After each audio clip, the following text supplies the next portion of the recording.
Folks, before we start this episode, I want to point out a few things.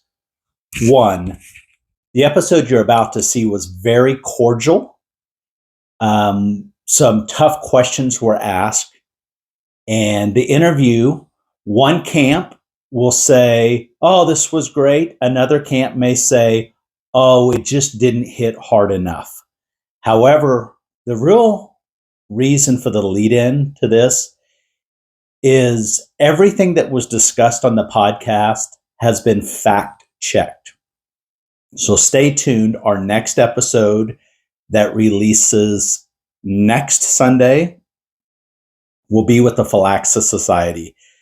They're a group that does many things, but one is really talk about bogus masonry. We're going to talk a lot about the money, and what was discussed later in this podcast is going to be a little bit alarming. Again, the episode was very cordial. There's no backdooring. It was very upfront.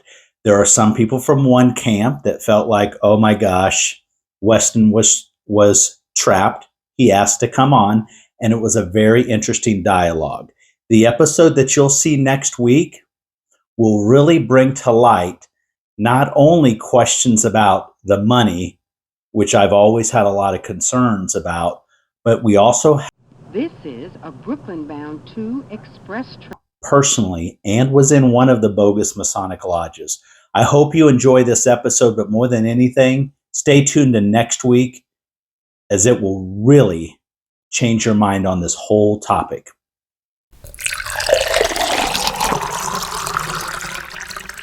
Grab your cocktail and get ready for this episode of the Old Fashion Masonic Podcast. Welcome to the Old Fashion Masonic Podcast, where we talk all things Freemasons while drinking an old fashioned. I'm Brian, and I have the privilege today. I have a guest that we're probably going to have a conversation that nobody's had on a podcast before, right? There'll be camps. One camp will say this, one camp will say that. And you know what? At the end of the day, we're going to go from there. So without further ado, Weston Jarvis, welcome to the Old Fashioned Masonic Podcast. Thank you, Brian, for having me. Glad to be here. All right, perfect. So let the world know who you are first, and then we'll talk about why you're on. Let's go in that order. Okay, sounds good. My name is Weston Jarvis. I'm born and raised in Houston, Texas, and now reside in Phoenix, Arizona. In terms of my fraternal obligations, I am a 26-year associate pastor. I've been a retail manager for 31 years. And I'm a family man. I love traveling. I've been about 18 countries. And so just glad to be here. All right. Well, perfect. So we did an episode some time ago with actually both with Ronald Dirac and with Daniel Sells. Brother Dirac talked about that really started about the different what we refer to as clandestine lodges in Texas. It's like, oh my gosh, I've heard of it, but not really familiar with that in the Midwest. And he said, hey, I'm going to get you linked up with Brother Daniel Sells, who was actually part of what we would refer to as an irregular clandestine lodge, and have him come on. So he came on and we talked. And somewhere in between one of those, or after one of those episodes, or between the episodes, I got an email from you, like we get hundreds of emails, and said, hey, let me tell my side of the story. Right? Right. Is that fair? Is that a fair lead in?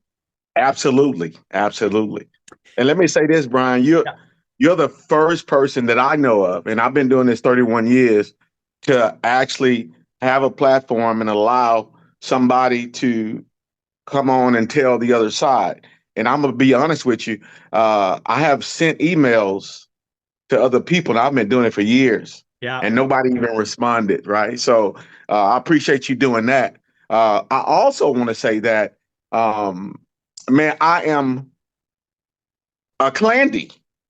Yeah, I listen. I am the biggest Clandy. I am super Clandy. I know that term has been used on this podcast and even on others and in conversations masonically. And the reason why I claim to be a Clandy is because the word clandestine simply means to be hidden or secret. And I'm good at keeping secrets, and I know how to hide. So I am proud to be a Clandy. And so if somebody wants to call me that, I'm all for it. So, for those who know me, and you figured it out pretty fast, I own my nonsense. And yeah, said what I said, and you say what you say, and this is great. And this is, as far as humans go, this is how humans should interact, right? So there'll be some folks from what I'd call my camp. So we're going to do my camp and your camp for argument's sake, right? For my camp, we'll say, can't believe you're talking to him. You're going to get yourself in trouble. Absolutely not. I'm not violating anything. These are two men talking, and we're going to say, hey, this is what I believe, and this is what you believe. That's where we're at. I don't know that we're trying to convince anybody, but there are two different versions of the story, a story, and we're here to talk it out. Is that a fair platform? Sounds like a plan. Yes, sir. It sounds like what human beings should be doing anyway. There's a lot of crap in the world that we should be just hitting it head on, right? Yeah, absolutely. Yeah. And by the way, Brian, I am a big fan of Ronald Drag. I witness him go through the ranks, Prince Hall, and do what he needed to do. And one of the reasons why I contact you is because around the same time I was on that other spectrum that he didn't take. And so I went the route that he didn't take in terms of him going Prince Hall and then me doing or becoming what I call non-mainstream AF and AM. Sure. So that's why I thought that to be fascinating. I'm like, here's an opportunity for somebody who was in the same city with me at the same time. Yep. He went one route, so he can claim his camp. And here I am, I can claim this camp, and we can have conversations. And me and him have never had we know where we stand. And so we've never had any crazy issues concerning Prince Hall versus, other facets of there's been no Masonic intercourse. Freemasonry. There's been no Masonic intercourse. Yeah.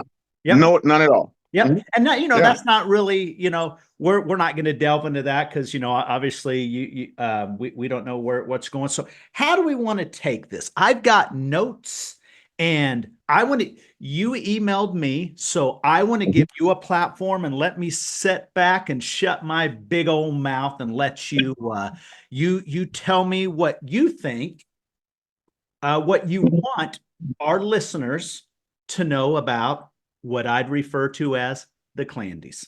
Okay. All right. So my take on it is this. Like, I want people to know that we are established Grand Lodge systems, and we have them not just in the United States, but all over the world. So when you have your mainstream Freemason system, like what you're a part of, or you have the PHA system in which our brother Drac is a part of, you also have those of us who are not in one of those classes, right? And so what needs to be understood is that we don't require validation. So to us, it's not a situation of whether you accept me or not. That's not a situation. It's not a situation of recognition. It's a situation of you're over here doing what you're doing, and I want to be over here doing what I'm doing in peace. I'm not going to bother you. You don't have to invite me to dinner. I'm not going to invite you to dinner. But I don't need you talking about what's on my menu. right? So, and that has always been the misconception. Also, one of the rumors that I think I heard Brother Sales talk about was people being duped, or the other side is a way to gain money and stuff like that, or that people are not intelligent enough to make decisions and to decide where they want to be. Because just like he made the decision to go to the PHA way, I made the decision to go to the way I'm going. Now, and the truth of the matter is, Brian, I come from a PHA family. Every Mason in my family and Eastern Star is PHA affiliated. I'm the only one that is not a part of that branch. So and I don't have conversations or Masonic intercourse with my blood uncles. Sure. Yeah. You know what I'm saying? So, but it's okay, and that's what the misconception is. It's like we're not looking for validation. We're not looking.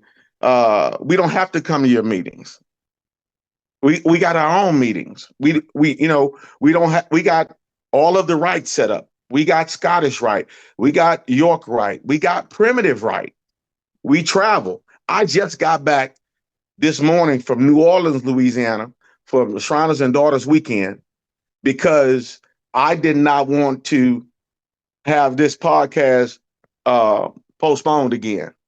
Right. And so I got up and I flew back home so that I could be here, because I know how important this is, especially if you give me an opportunity. Sure. So yeah, there is no bad blood. There is no, and I'm just talking about from our camp. Yeah, I understand. There's no bad blood, anything like that. Listen, one of my brothers, who owns his businesses, he employ PHA brothers. He makes sure their families feed. Just because they have a different branch, that doesn't mean like you treat them, oh no, you can't do this. No, we don't do that. I've been in retail management for 30-some years. I've hired plenty PHA brothers or whatever brothers, or just regular people that needed a job. So we don't require validation. We have some of the most intelligent people. We have doctors, lawyers, politicians, and judges, ministers, people in Greek fraternities, all that's a part of our body. And we've been around for a long time. And so a lot of people, Brian, they want to say John G. Jones, or they call us John G. Jones Masons. And we all know about the shrine thing and the differences. So for our listeners, go ahead.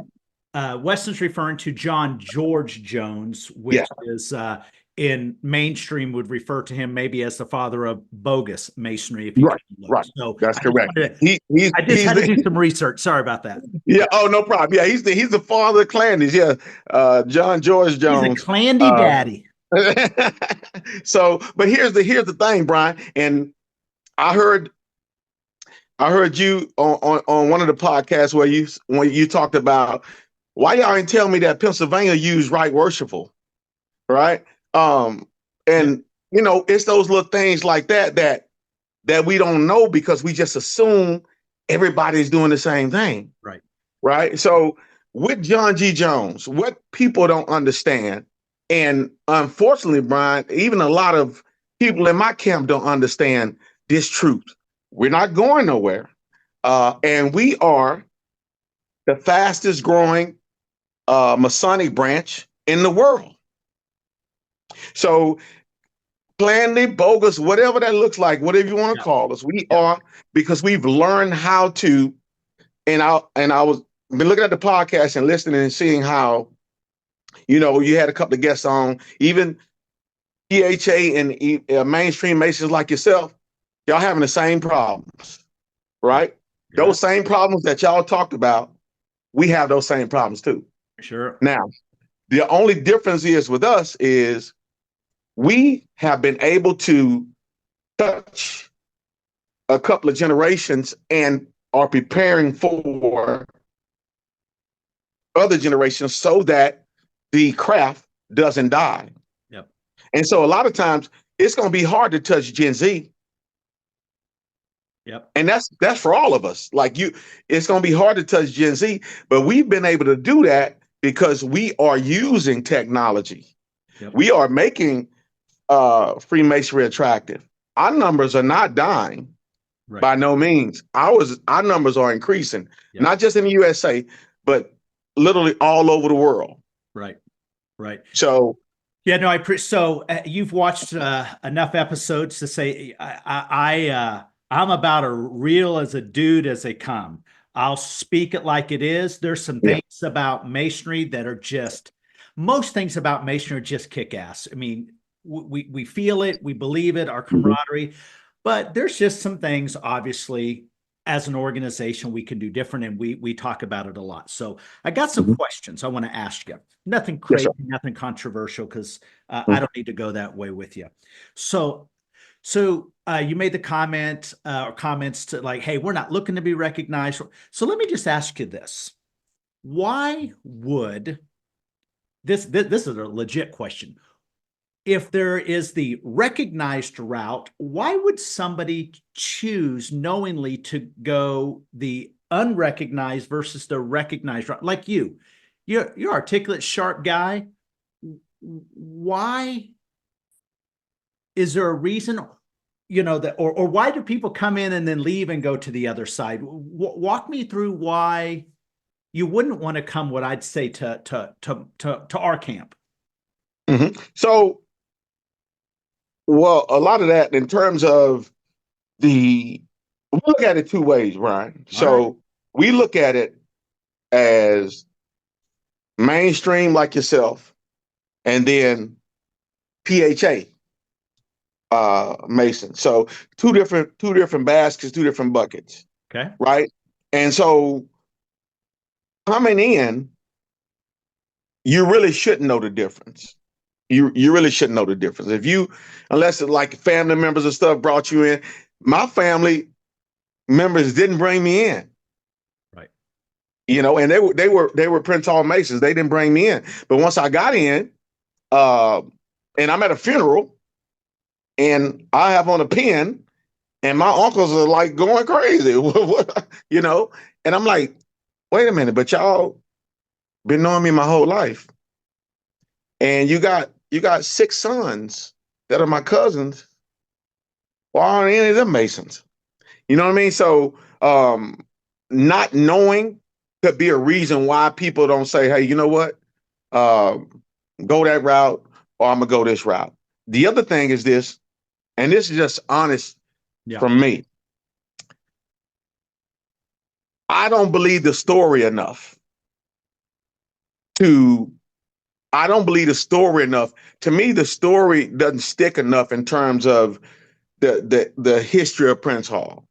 So that's why I didn't choose that route.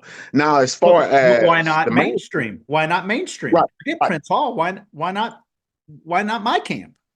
Right. But so, it's a little different. I can imagine, Brian, that years ago, that African American men would probably petition for, mainstream lodges, and probably got denied.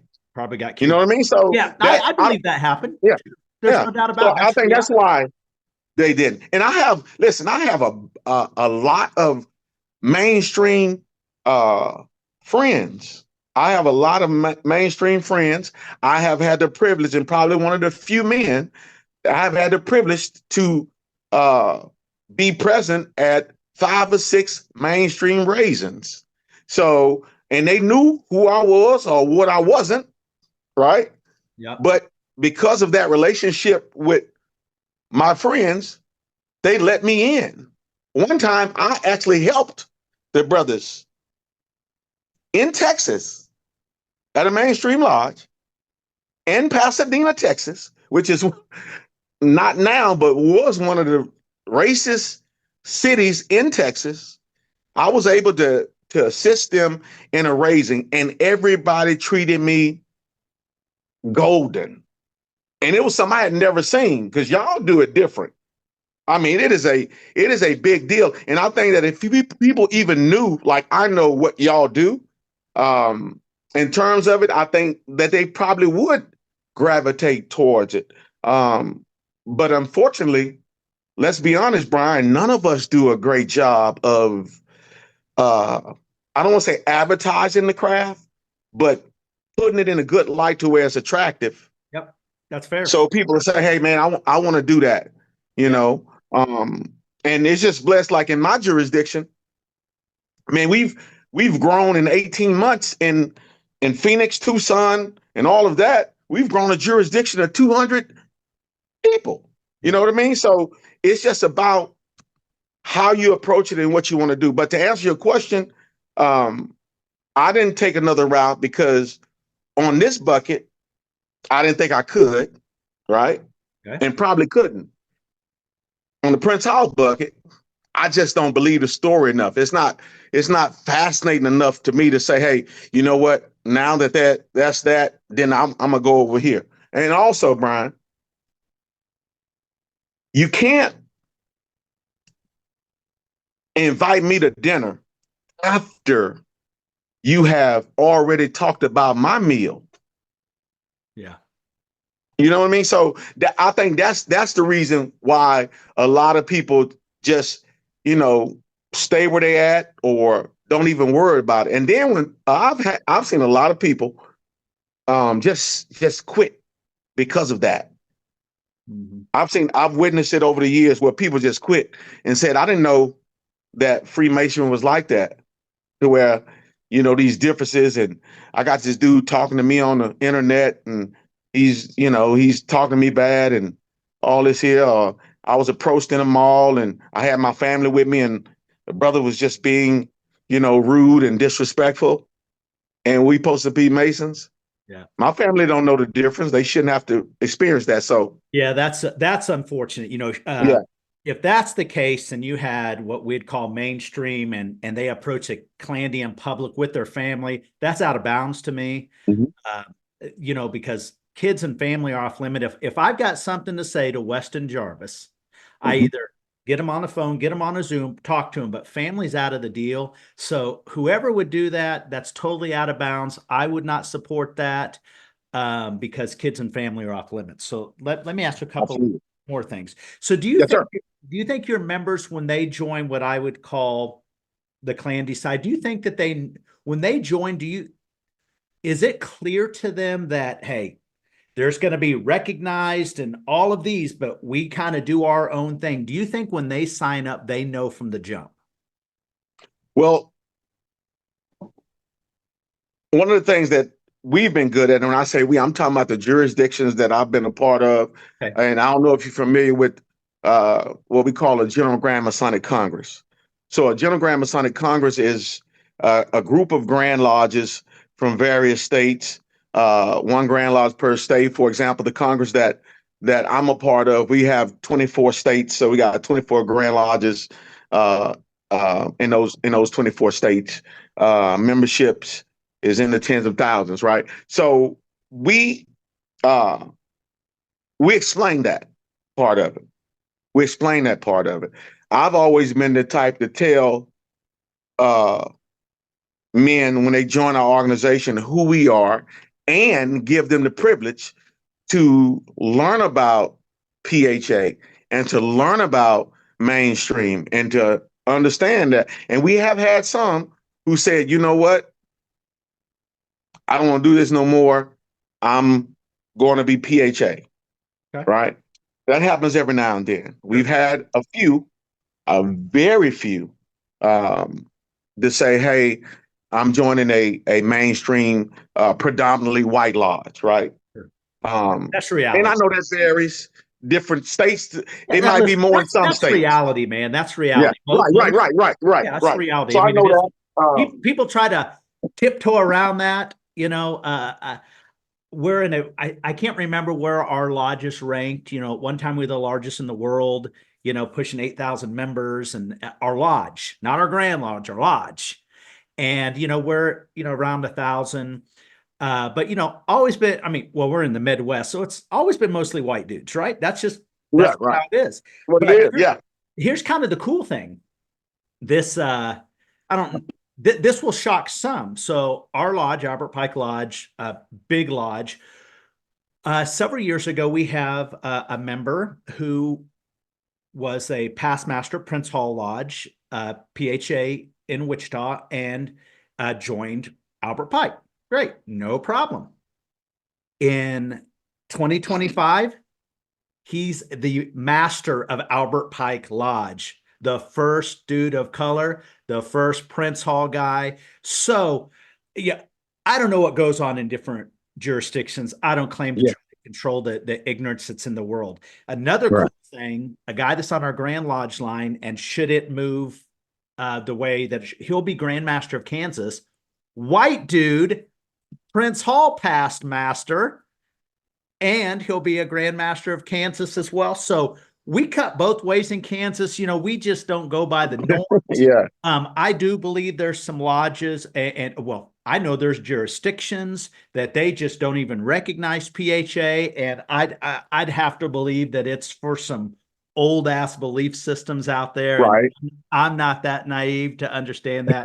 I think it should go. That's not a hill I'm about to climb. So let me kind of go back to that question. So you, in your area, you say, hey, we're under the, and I did know that, the General Grand Masonic Congress. So we're under this, and you may have people approach you that are this or mainstream or PHA, but so you think when folks that join where you're involved, you can't speak for every state and all of that and other Grand lodges, you think it's pretty clear to them? Oh yeah. And here's the thing, Brian. I have never in my 31 years, and I've been to probably 30 states of the 51 or 52, however many we got in the United States, and I've been to 18 countries, and 4 of the countries I've been to twice. I have never had a bad encounter with the mainstream Mason who was not Prince Hall. Now, so the Prince Hall guys bring the smoke more than. Yes. I literally, I was flying to Arizona. I was flying to Phoenix, coming from somewhere, and I had on a Grand Lodge shirt, said in the back, Isaac Grand Lodge of Arizona, AF and AM. And so I got on the plane, and then when we landed, how the pilots and the people come off because they getting ready to do something else. He came behind me, white gentleman. He says, "Hello, most worshipful Grandmaster." And he gripped me. He said, "I'm a past master from Minnesota. It's a pleasure to meet you." And kept on walking. Now, we didn't sit up and talk about, the lesser lights or the greater lights, anything like that. He just greeted me, let me know he was a brother, and he kept on walking. And I get that all the time. So it's never to where mainstream, white brothers give you a hard time. They just won't have intercourse with you, and it's understood. And there's no problem with that, because again, Masons like myself, we're not looking for validation. Right? It's like right. But when you come and you start attacking me, right, and with all this, and then you say, okay, now that I've attacked you and I beat you up because you're bogus and you Clandy and you all this here, now here go an application. Come on and join me. Oh shit! You can't do that. So that's where a lot of the issues happen. Sure. Right. And the thing about me and the bodies I'm a part of, we're students of Freemasonry, well learned. Right. Remember I was talking about 1778. Yeah. Right. We, so you can't. I know every part of it. I know the whole stories, and a lot of the stories don't stimulate me. Right. So I think that if it was a better approach, and this is to, brothers. Sales and Drac and all them and all the PHA brothers, I think if they had a better approach to the situation, you know what I mean? It's a way to get people to buy into what you're doing without beating them up because of a decision they made because they probably didn't know. Sure. Yeah. And that's just like with me too. Because here's the thing, Brian, and you probably don't know this, but you will. And by the way, this is probably going to be your most viewed podcast to date. I promise you that. But and I think you know that already. But we get more PHA brothers to come to us than we do that goes to them. We have right now in our Congress, and you talked about the Grand Master in Kansas or the Worshipful Master and stuff like that. In our Congress right now, the Congress that I'm a part of, we have 4 or 5 Grand Masters who was Prince Hall Masons for periods of time. Like I'm talking about these are guys, they served as grand officers, they served in Royal Log Houses, they served in Knights Templar, they was doing it all. And they come over and be with us, do what they gotta do and go through the ranks and happy about it and proud about it. And it's no issues. So, it's not a thing to where, oh man, they trying to dupe me and this, that, and other, so I got to go over here. It's not that, and that's what's being portrayed. It's being portrayed like people are not smart enough, Brian, to make decisions. I didn't pick up on any of that. You've said that twice now, and I guess listen to Jirac and Sells. I'm like, golly, I guess I'm not. I didn't pick up that. So Jirac didn't say that, but if you go back, Sells said that. He said that a couple of times, like people making decisions and they're not smart enough to make the decisions, and that the people that they're coming to only doing it for money. Yeah. That's not why we do it. You know what I mean? For the most part. Now there are some people who do crazy things, but the organizations that I belong to, that I fight for, that I've been dealing with the 31 years I've been in, that's not what we do. We don't need money. We got money. Yeah. So let me talk about that. I'm glad you brought that up. So So that here's the problem. Well, it's a problem with what we'd call regular and irregular lodges. You've got rogue dudes out there just doing rogue shit, right? That rogue dudes do. So let me ask you this. So what's the organizations that you're a part of, the Most Worshipful Isaac Grand Lodge of AFNM in Arizona, 501(c)(3), 501(c)(10), what's your tax status? What do you guys? So we have, so the Grand Lodge, of course, is just like, or our Grand Lodge is set up just like the book says, just like Amon Rizan, Anderson and Preston, even better than what was done in England, right? Or even better than what was done concerning the PHA. They didn't have 3 lodges before they set up the Grand Lodge, right? We do. So we make sure that all of our Grand Lodges get warrants from 1 warrant each from 3 other Grand Lodges. Right. Not UGLE, but this would be like the regular Grand Lodge of England that was established in 2005, for example. No, not like that. More so like, because UGLE was not set up like that. Right. But the regular Grand Lodge, that's it. You do your research too.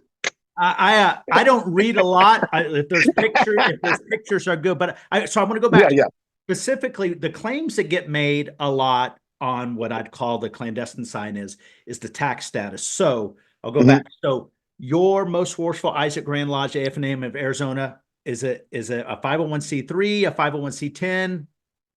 A 501(c)(3) in the state of Arizona, city of Phoenix, right? So here's what I always challenge people. When somebody says, hey, I'm going to make this up. Somebody says, Bird, the Most Worshipful Isaac Grand Lodge AFM, they are bogus. I would say, well, forget the bogus. What are you talking about? We're talking about money. Well, if they're a 501(c)(3) or 501(c)(10), you can go look it up and see when they filed last and see if they're current. You always, what I call chase the money. It's real easy to figure that out, right? That's it. And so I would say that to anybody if they're challenging the validity on the finance side, because we get that. That's one of the things that come up. So, and all the organizations that you're involved in, that you're aware of, if they're doing a nonprofit or charitable status, all their books are in order and they're current.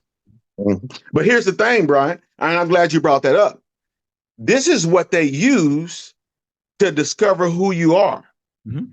They won't know. They gotta have they have a website, and I'm talking about PHA Masons. They have a website, and they have a whole branch of their organization that seek out and find Clandy what we hunt. would say Clandy, right? Yeah. The Phylaxis Society. The Phylaxis Society does that. That sounds like flatulence, so I don't even want to hear that. So what they do is once you file, because I even saw it with Most Worshipful Isaac. Again, my Grand Lodge is not that old. We just hit Arizona not too long ago. So the Grand Lodge is not that old. But when we established, I was like, let's do what we need to do. So one of my brothers called me. He said, hey, Brother Jarvis, we're on this website and they're talking about us. And so what I told him was, I say, now we have arrived, because they know that we are here. Sure. And they know that we are here because we filed all our paperwork in the state of Arizona. Right. So I said, they know we're here. And so as a matter of fact, in February, we're adopting a whole highway in the city of Phoenix. So let me kind of frame kind of where you just went there. Mm-hmm. Your argument for the Clandy side versus, let me just talk mainstream, right? I can't talk Prince Hall. I don't know Prince Hall. Yeah. So from the Clandy side, you're saying, without saying, it's like, hey, I've listened to your podcast. One of the things that you talk about a lot, Bird, is you guys need to be out more in the community and doing this. Over here on the Clandy side, we're already doing it. We're all about this, and the other. So that's where you're like, hey, I don't care to be recognized. We care to be involved in the community. You guys are all fixed up on who's recognized, who's not, but you guys need to do this. Is that fair summary? Well, not quite. And again, that's not the argument towards white mainstream. Yeah, that's not the argument. I just would argue that. Yeah. But that's not the argument. Yeah. Again, that's not how we view mainstream Masons, because we don't have battles or bad situations with them because we understand the borders. Yeah, sure. Same thing in the church. Fair. It's the same, it's the same thing. Fair. I'm African Methodist Episcopal, AME. And the reason why that church was founded was because of the racial divide. I grew up Methodist, I know. Yeah, so you see what I'm saying? So it's the same thing. So we're not over here looking for validation. We're over here doing what the books say we're supposed to be doing. Yep. And that's fine. To be honest, Brian, we just want to be left alone. If you don't like what I'm doing, you don't stay in my house. Yep. It's just that simple. And if brothers say, hey, you know what? I got an opportunity to go mainstream, I wish you well. Shake your hand. Sure. Let me know if you need something. Yep. You know what? I think I want to go Prince Hall. Wish you well. Yep. So here's the one thing, and let me tell you what's refreshing. Frankly, I thought, there's going to be a little bit of banging going into this. I'm like, oh shit, here we go. And the refreshing thing about it, and I go back to this, when there are disagreements in the world, more humans, forget men, more humans should be having the conversation. You're like, hey, I own my camp, Bird, you own your camp. And I can appreciate that. So, because, I got notes too. I thought, all right, let's see where this goes. And it's, I understand and I appreciate that. What I would say where I'm from, you own your shit, right? I own my shit, right? So I got some other questions. So in mainstream, we have what I'd call some turds. Everybody knows about Benedict Arnold, old Benedict Arnold, the traitor, and we still have to wear that scarlet letter of him. And, you got the Morgan affair where the guy was going to talk crap and write a book and then whatever hell to happen. So we've got some, what I'd call some skeletons in the closet. So let me ask you about a couple of names.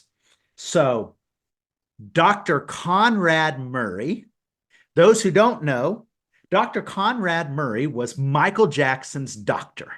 And when all that stuff went on with Michael Jackson, God, I miss him as an artist. So when Michael Jackson, when he passed, his doctor was on display because of the drugs, right? Well, Dr. Conrad Murray was a Clandy, right? Is that that's news to you, right?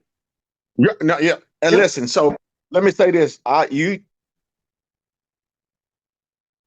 I'm in my office, and directly to the left of me, off screen, is a 4x5 picture of Michael Jackson.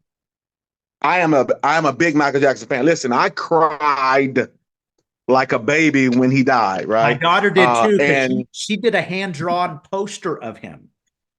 Woo. Yeah, so I'm familiar with Conrad Murray, but you don't have to defend him. Yeah, I just want to throw that he was. No. I did not know he was a Mason until after the fact. Yeah, and I was right. I was right in Houston, right? So I did not know that he was a Mason until after the fact. And then, to be honest, that really, really, really bothered me. But I'm familiar with the jurisdiction that he was a part of, which is one of the older jurisdictions in the state of Texas. But yeah, I didn't know much about his Masonic attachment until after the fact. And I wonder if there's an argument of maybe why that photo came out was to maybe make the courts be more lenient on him. Who knows? So the other big thing that we've talked about on this podcast before, there's hundreds of stories on either side, was in Cali, the Bogus Masonic Police Department, where David Henry, may rest in peace, he passed away. Brandon Keel and Tonette Hayes, they had this police department where they said that they've been guarding people back since the Knights Templar time, and basically tried to engage with the police department and say, hey, we're a police department, and they got smoked. That I'm not going to speak for you, but I'm going to assume by talking with you now that you're like, we are not about that life. Not at all. That's a scar in the face of we've all got scars on both sides. So that whole situation just messed me up. Like when I read that and I saw that, and the fact that you had just as many women involved, crazy in that as those guys with that police department deal.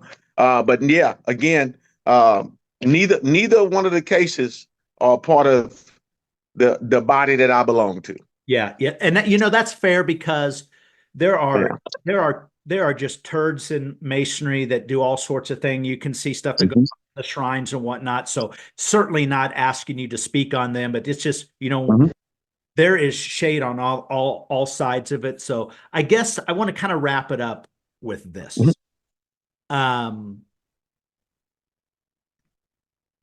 There are what you'd refer to as mainstream and Prince Hall, and then irregular, Clandy, whatnot.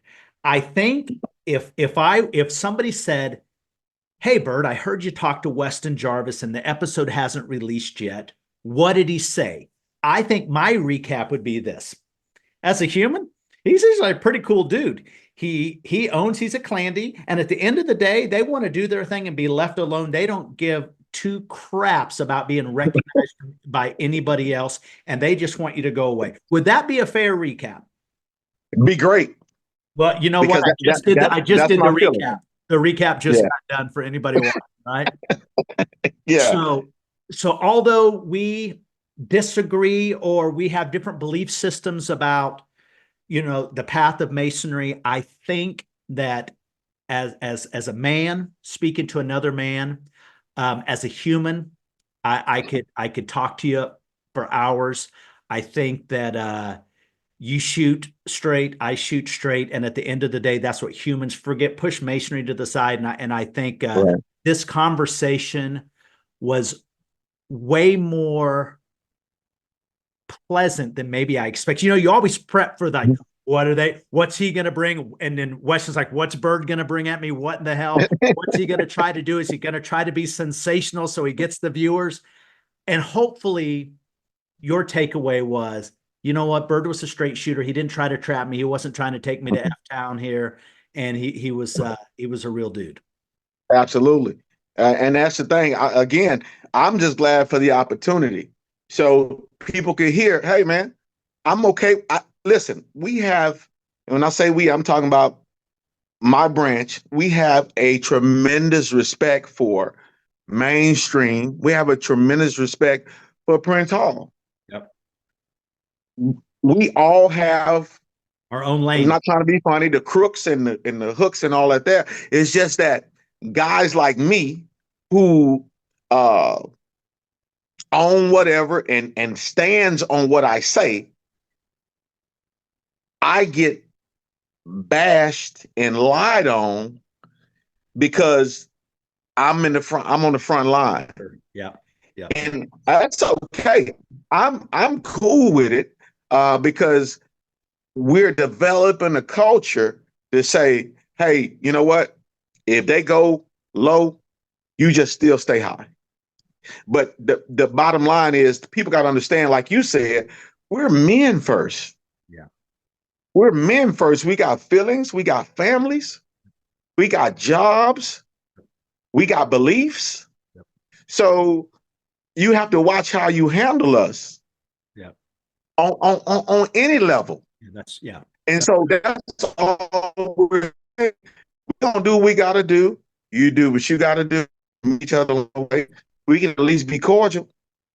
Again, me and you, we didn't have no Masonic intercourse. We're talking. We're just talking, right? So that's what it is, and that's all we're saying.